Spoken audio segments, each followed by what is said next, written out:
Welcome to Luca is a Billionaire, where the only thing I invest in is your answers. You begin by picking which laptop will act as the host and which will be the secondary display. This matters because one sends video and one receives it. Next, make sure both machines share network access, Wi-Fi or a wired link, and enable the built-in projection or screen sharing feature. Once done, install any missing display drivers and allow the relevant permissions.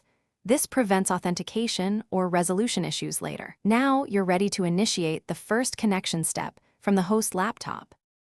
From the host, open the Display/Project menu and select Connect to a wireless display or Add external display, then scan for the secondary laptop. On the receiving machine, you must accept the session and set display mode. Extend, duplicate, or second screen only. Choose Extend to link screens as one workspace.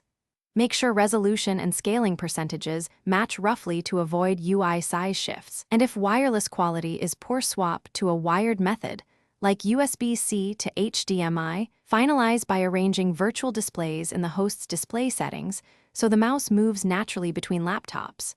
Drag screens to align edges and set the primary display for taskbar behavior. Adjust audio output and keyboard, focus so media and shortcuts follow the correct machine, and lock scaling to prevent blurry text. If the link stutters or disconnects, restart the display or network services on both laptops. Then try a direct cable connection. This single troubleshooting tip resolves most latency and pairing failures quickly. Thanks for watching and please subscribe. It's the best investment you'll ever make.